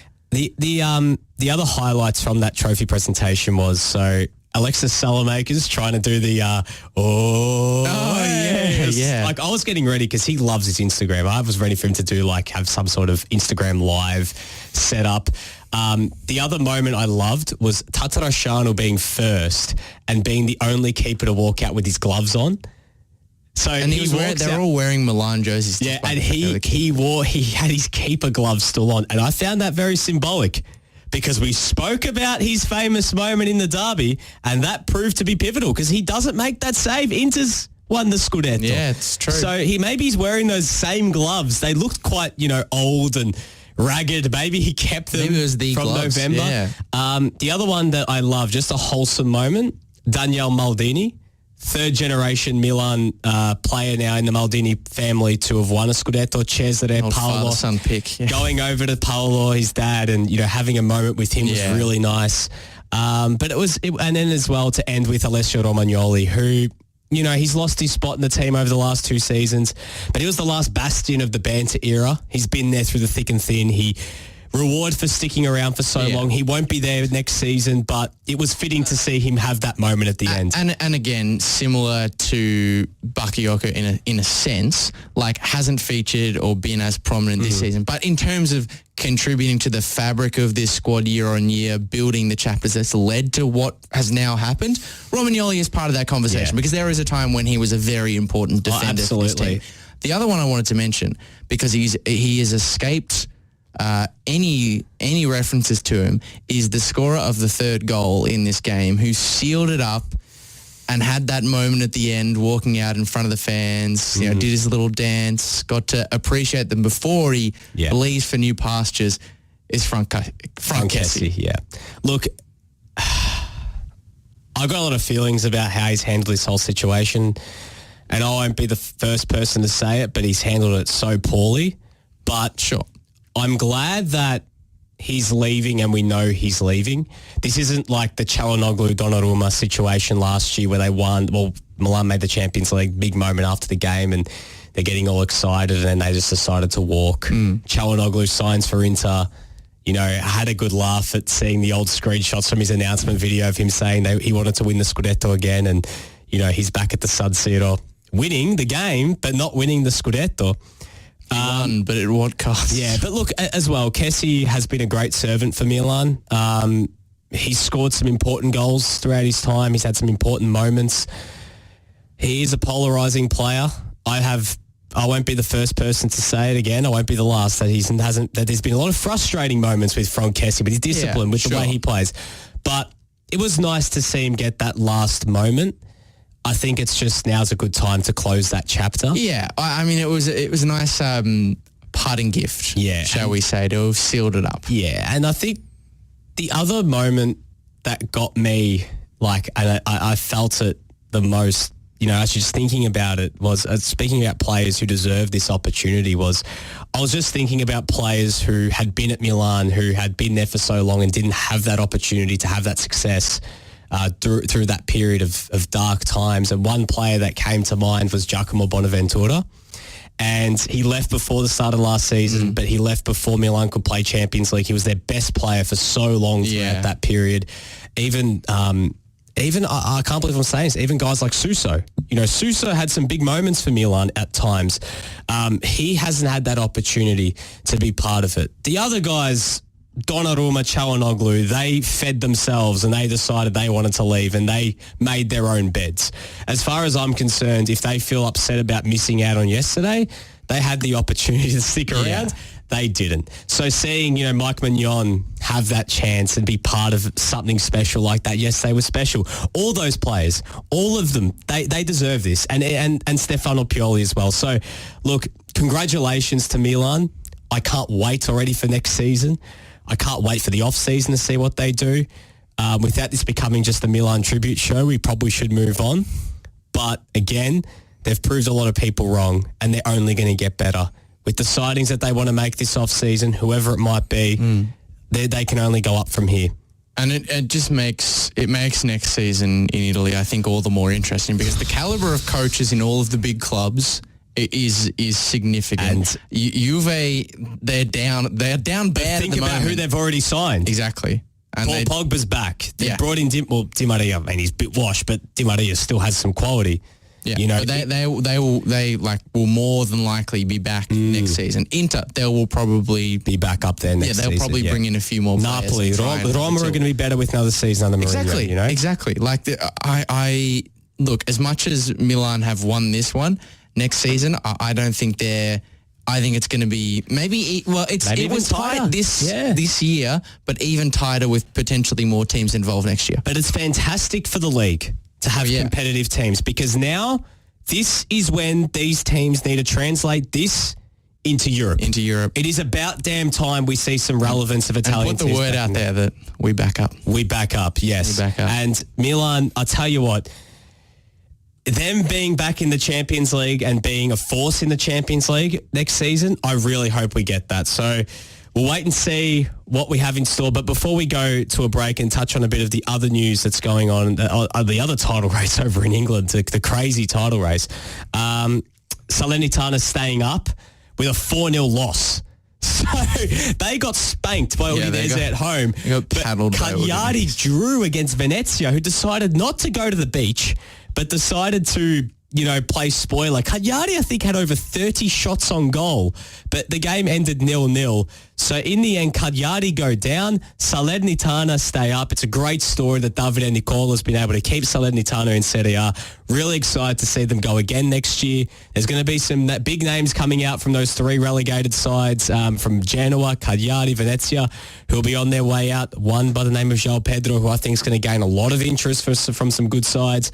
And as well, one player from Venezia as well who could be on his way to the A-Liga men's by the name of Nani. It'll be interesting to see what happens there. So in the end, Salernitana, another season in Serie A. Can't wait to see them back there again. Yeah, I mean, Cagliari, some of the players are going to have some difficult nights thinking about a few of the chances that they spurned, particularly Nandes, Bellanova as well, had a few big ones that he should have saved. João Pedro as well, but I guess he's probably already got his mind firmly set. Where I mean, who are from this side? Who are the most likely to sort of from Cagliari find another? You would say that João Pedro and Cranio are the most likely. Is there anyone else? I think the majority of this team will probably get picked up. They've actually got a lot of quality in this squad. Cranio, definitely. Bellanova, he's a good young fullback. I think he'll get picked up. Nandes, I think, will definitely be picked up. Both Pedro and Pavoletti, I think, will find themselves back in Serie A.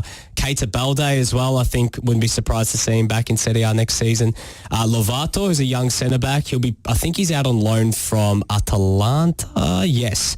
So he'll be back, definitely back in Serie A next season. Kevin Strootman's not going to be playing Serie A. I don't know if he'll be playing for Cagliari in Serie B, and I don't think he'd be the first name on people's lips to be picked up. But hey, he'll be around.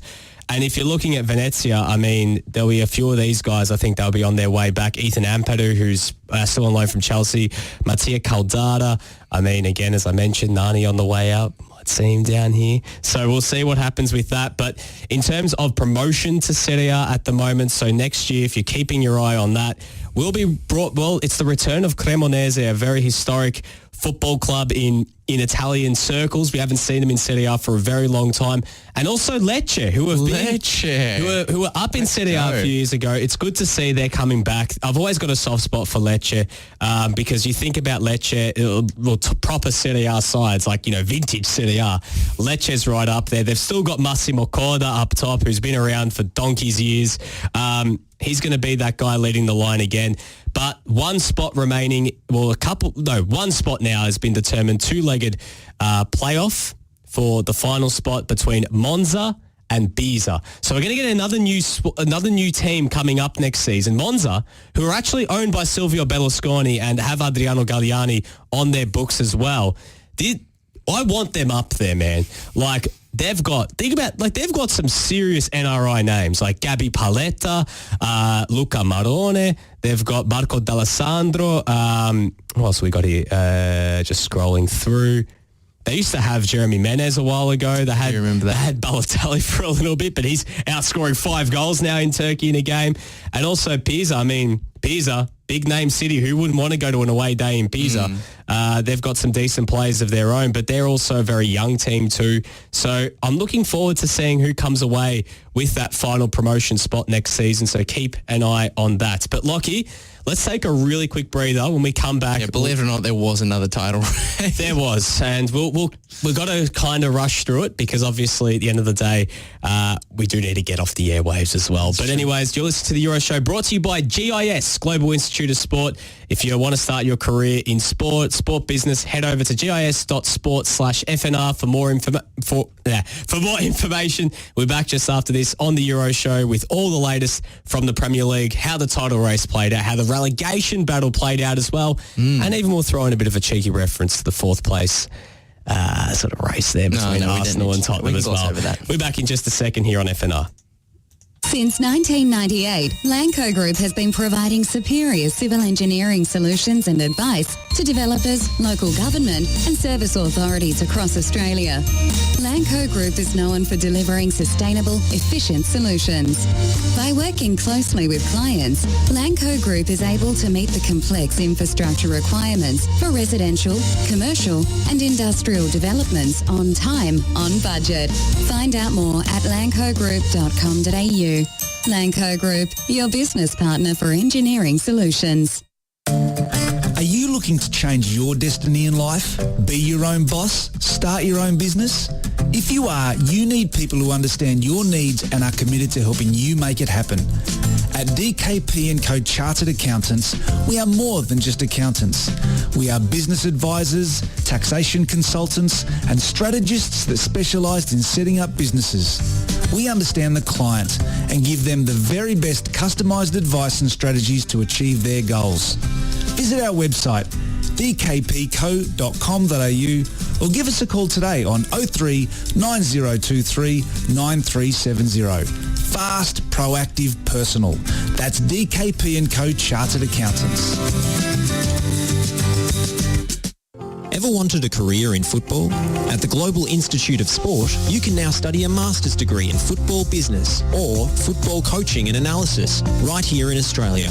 GIS is the largest provider of sports degrees in the UK, with campuses at Wembley and Etihad Stadium.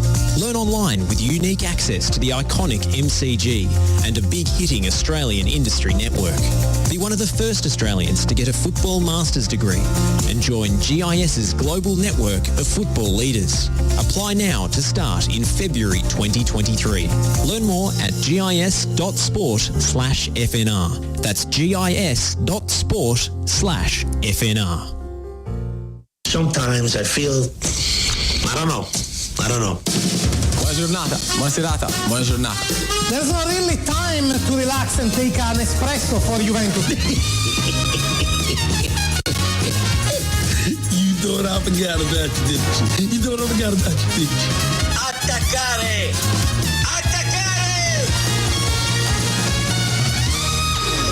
Welcome back to the Euro Show here on FNR Football Nation Radio. Nick Tabano and Lachie Flannigan here today.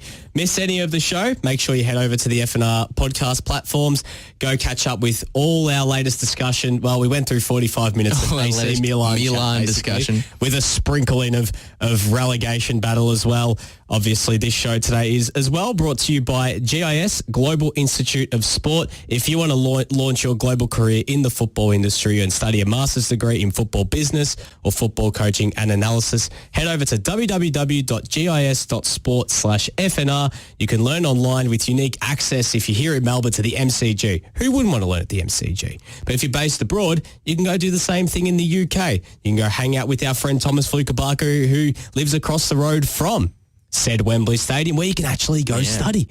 Unfortunately, I don't have usually I like to do a bit of a Flu Manchu Instagram update. No, we don't have one. one. Related back to GIS, but sadly, no Instagram stories from the great man, but he still will be sitting on his balcony watching over you as you sit in Wembley and attend your classes in coaching and analytics is the latest one. Yep, and obviously he's a former GIS alum, so make sure you get in touch with him. He'll be able to. He'll be sitting there up in his towel with the motorboard and just tip it to you as you're walking down that big Wembley ramp. Well, you can also go learn at the Etihad Stadium, which was also the home of an incredible finish to the Premier League title race this morning. Indeed, it was.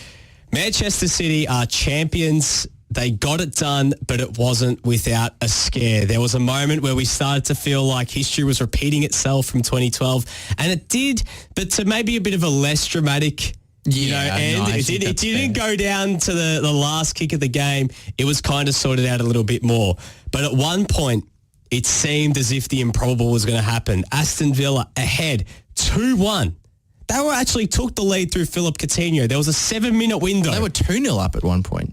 No, sorry, they were 2-0. So there was a moment, 2-0 up with 15 minutes to go before Ike Gundogan scored a double either side of Rodri's equaliser. 3 goals in 5 minutes. Man City win 3-2. Liverpool beat Wolves 3-1, but it was not enough. In the end, City, much to the joy of Pep Guardiola, who was bawling his eyes out after the game, are champions yet again. Yeah, and it took an absolutely Herculean effort to sort of pull that out of the proverbial in the space of 5 minutes, when you only had 15 minutes remaining in the game to do so, is a pretty mammoth effort. Look, I can't help but feel like Pep Guardiola and Manchester City fans there might be a small part of them in amidst all the celebrations that looks back on this and think, hang on, if we're capable of doing this, why couldn't we sort of replicate this sort of in the winning, never League. say die mentality in Europe? But I guess that's exactly, maybe that goes some way to explaining exactly why they were able to achieve what they did, because this is a competition they've grown accustomed to winning, this group of players now. They know what they're capable of, and they know that they can pull it out of the fire in the way that they did, and it came with some absolute quality. I mean, Gundogan getting that initial header at the back post, the finish from Rodri with the side foot on the edge of the box. I mean, we've seen him do that quite a few times this season, that first time finish from the edge of the penalty area, but none of them even coming close to the level of importance as that one to level things up, and then Gundogan tapping home at the back post. Well, there's classic whipped-in flat Manchester City crosses that goes across the entire face of the goal. Keeper can't get it, and then someone's there to knock it home, and in this case, it was Gundogan. Mo Salah obviously got the go-ahead goal for Liverpool in the second half, and he thought he'd done it. He was celebrating so much, but he had someone, I don't know if you've seen the photo, Nick, but he had someone in the crowd tell him that the score at City was 3-2 to City now, and his goal hadn't delivered the return that he thought it had, and you saw him walk away like not being able to sort of believe what had happened. Just kind of like, what the hell, like, all of that. Yeah. For nothing. Yeah. It was, look, it's tough for Liverpool, but the thing is, if they win the Champions League, you know, they've done a treble, they're still going to look back at this as a massive season, one that will go down in history, because that's still a massive achievement. It would have been much sweeter if the Premier League had been wrapped up in it as well, but I think most Liverpool fans, especially if they get the result against Real Madrid, they'll still be holding their heads up pretty high. And meanwhile, for City, look, it's a hard one. It's a hard one to sort of make heads and tails of, because obviously winning the Premier League, to do it when you have such a competitive opponent in Liverpool, always a great result. But in much the same way as Melbourne City in Australia, this is kind of to pull that sort of achievement and win your domestic competition is almost like the expectation now. Yeah, it is. And, Man City got a few wins over top four sides prior to the final day as well. Yeah, and then that was why it was almost interesting to see Pep so emotional at the end. I mean, great. I mean, literally anytime a footballer or anyone associated with football is showing any emotion, it's always a good thing. So it's nice to see. But I was like, wow, he's crying over, like, clearly the tense nature of it must have meant a lot to him. And I guess he kind of needed this in the context of everything else that had happened. So a big result for him, and I did quite enjoy seeing him do his slide in the dressing room in his underwear. Didn't expect to see Pep Guardiola in his jocks. That was not something I had on the 2022 bingo list. But there we go. Well, Lachie, in the bag. There's your sliding. There was your sliding. There was your sliding. In terms of some of the other results this morning, Leeds staying up with basically the final kick of the game, but they're already staying up, I believe, at that point. I think a point would have been enough. Well, yes, they were. But it was to make sure of They were, because Burnley were down 2-1 as well at Newcastle and missed an incredible chance late into that second half that would have leveled things up and made it really, really interesting. But then Jack Harrison got that goal again from the edge of the box to seal it up. And if you haven't already found it on Twitter, not just watch the goal, but watch the Leeds commentary of the goal. I think Richard Bayless might have shared it on Twitter. I would be surprised. It's got the Leeds the club commentator, and Tony Dorigo as well. And they are just going, like, again, this is like the hill that I will die on. The one big gap, the biggest gap, and it's not the quality of the players, it's not the attendances. The biggest deficiency we have here in the Australian game compared I know what you're going to say. Is we don't have dedicated club commentary. It's so good. It's so good. Even just to have as a moment to share around the unbridled passion. Tony DiRigo going buck wild over the top of his play-by-play commentator, and they're just saying, I need to take a breath at the end. Like, we need that. It's so good, and I'm delighted for Leeds that they have stayed up because I think they've contributed a lot, not just, historically, but in the season since they've been back. And to be honest, Burnley have probably overstayed their welcome. It's probably time that they had a season in the second division. I think Leeds contribute more to the fabric of this league than Burnley do. Absolutely. So I think most neutral fans, as well as Leeds fans, will be pretty happy with that outcome. Absolutely. And the other outcome that went in the favour of Tottenham is Antonio Conte got it done. He got them into the Champions League. They got the job done 5-0 against Norwich. Arsenal beat Everton 5-1 as well. But it's a fifth. You know what, though? It's a pretty decent outcome for Arsenal. Fifth, like you got to say, when you look at how the season started, it's disappointing for Arsenal fans right now. But I think if the Arsenal fan of today went to the Arsenal fan they were at the start of the season and said, "You'll finish 5, you'll be a point away from finishing 4th," provided they didn't know that they would be finishing a point behind in 4th with Tottenham, they probably would have. I think most of them, 9 out of 10 of them, would have A, been surprised, and B, definitely would have taken that outcome. But also, I think a lot of credit has to go to Tony Conte and to Tottenham as well, because after the start they had to the season, not many people would have foreseen what's happened since. Yeah, it was a very dire start under Nuno Espirito Santo, but now they've really turned things around. We've got to power through these next little bit, but as mentioned, so we talk about the teams coming back up next season. Fulham and Bournemouth will be joined by one of Huddersfield or Nottingham Forest. What was I saying before about teams who contribute to the fabric of the Premier League? Fulham and Bournemouth. I like Fulham.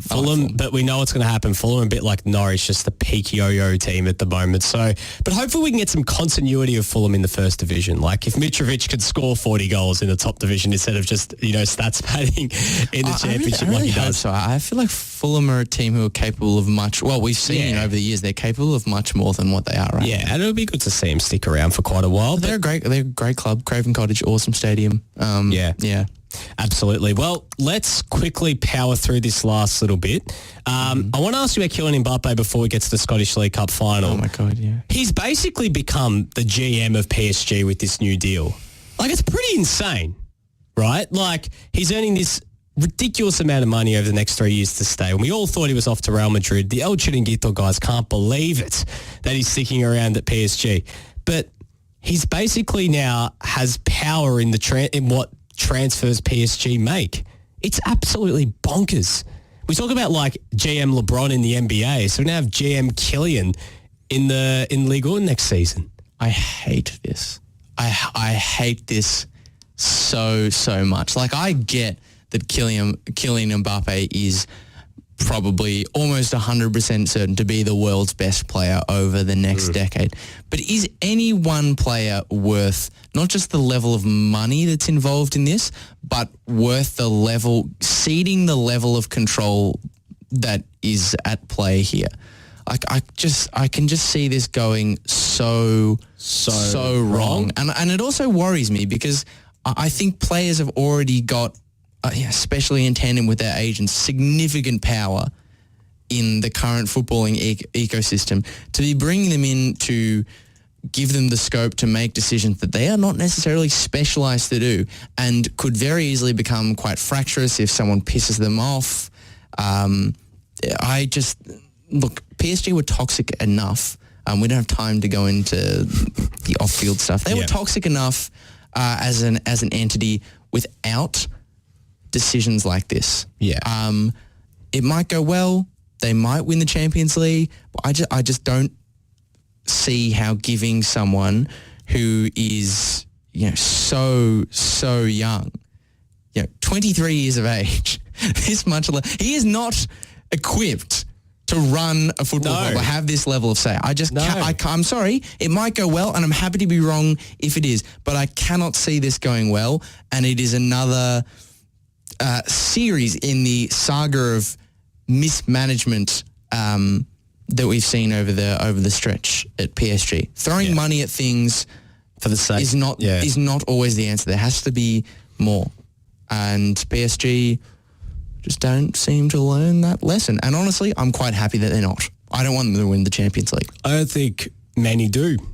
No, I hope DOF Mbappe runs them into the ground. I hope they make him play a manager. I hope it's a complete catastrophe. Okay, before we go, Lachie, I want to ask you about your experience at the Imperial Hotel on Saturday night, Sunday morning. Hearts, unfortunately, the result didn't go their way. A tough 2-0 loss in extra time to Rangers. Yeah. But let's talk about the experience because, the viewing experience watching a Hearts game in Melbourne, a bit of a niche football. Were you surprised the level of support that there is for Hearts in Melbourne? Or? I will be honest. I took one of my friends who I went to Europe with a few years ago. Went to a Hearts game with him here, and before we were going in, I basically made the caveat to him. It's like it's probably going to be like just don't get your hopes up too much. It's probably going to be like 10 to 15 middle-aged dudes, and then we'll be younger, but we'll have a good time. We'll make a good night. And also at the Imperial, the Melbourne Jambos, as they're called, we were told we were given our sort of own room. So I was like, oh shit, I haven't really been. Oh, excuse me. I haven't really been there before. I don't really know if I'm going to be able to find anyone. Yeah. I get to the door, the big double doors of the Imperial. I open them up, look towards the bar. The first thing I see is someone standing there wearing a Rudy Scatchell jersey, and I think, I have found my people. I have found my people. I went down, got myself a drink, and every single screen in the back half of the bottom level of the Imperial is playing Scottish Cup final replays, and the full back room, there was probably I would say 50 people at the start of the game in that room. Maybe some of them were filthy casuals, but quite a few of them were dedicated Hearts fans. And I've got some videos when the chants went up. It was a great noise. It was a great atmosphere. And the first half in particular was awesome. Some of the most fun I've ever had being a Hearts fan. The next 45 plus the extra time were the complete opposite. It was extremely painful. From halftime, Rangers always looked like they were going to win. I can't really get into the ins and outs of it, but it would have been a lot worse watching that game by myself without another bunch of Hearts fans nearby. And some people travelled from Canberra. There was a dude from I think from South Africa. Wow. Who was on a work trip and just happened to come across. Yeah. So there was a guy from Colac who came down. There was some dudes who came down in a bus. Wow. There was a dude from Adelaide and someone who was on business from South Africa. That's insane. That came to Melbourne. Well, I got to ask you, Lachie. Sure. Was it a better fan experience than having Passatempos at Mint & Co. for the Euros final? And the whole experience around that? Because it was my team, it doesn't compare. It doesn't compare to the Lygon Street sort of scenes after the game, but it was up there. It was a really, really good night. I had a very enjoyable time. Got to see two Aussies play for Hearts. Interestingly, some of the chatter that I picked up is people are very interested in the idea of Marco Tilio maybe becoming another member of the Australian Hearts Brigade. I, for one, would be very much in favour of that. I think he'd really fill a need for Hearts. Watch this space. Get on the phone, Lachie. Watch this space. Get on the phone. How do you think all these Aussies have ended up in Scotland? Yeah, there's got to be something. There's something there. Look, if there are any Australian players who want to get up to Scotland, just drop me a line. I'll put you in touch with my secret agency that I definitely don't have. I think that's where we should leave it. Yeah, I prefer really not to speak. Anyways, well, it's time for us to say goodbye on this Monday evening. Champions League final this weekend. Unfortunately, we weren't able to get through to that, but quick predictions for it, Lachie. Who wins? I just think Real are going to do it. I think they're going to bleep house their way through the whole knockout phase. Ancelotti's eyebrow's going to go up at 60 minutes. My man is going to say, and they will win 3-0. Yeah. I'm going to say Madrid wins 3-2, coming from 2 goals down. Ooh. It's going to be a Rodrigo-inspired comeback again. 2-1 extra time, Benzema brace. Nice. There we go. Nice. There's your Swift. Well, there's your French scorer in Paris as well. There's your prediction. There is your prediction. Well, there's your sliding. But anyways, time for us to say goodbye on this Monday. Miss any of it, head over to Spotify, head over to wherever you get your podcasts, catch up on all of it. We spoke Premier League, Serie A, especially Serie A and especially AC Milan after they won the Scudetto this morning. Spoke a little bit about Kylian Mbappe as well, or any of the other programs we've got here on FNR. Make sure you head over to Spotify and catch up with all of those. But for myself, Nick Tabano and Lachie Flannigan, we'll be back next Monday, another edition of the Euro Show, post-Champions League final edition, and we'll see you then. Sometimes I feel, I don't know. Buona giornata, buona serata, buona giornata. There's not really time to relax and take an espresso for Juventus. You thought I forgot about you, didn't you? You thought I forgot about you, didn't you? Attaccare! Attaccare!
Victory looking to build. Barbarouses is quick. Is he in behind Topo Stanley? It doesn't matter! Costa Barbarouses! Wow! Like a salmon, a spawning salmon. And Diamante again! Oh, he's done it! Unbelievable kick. Mamma mia.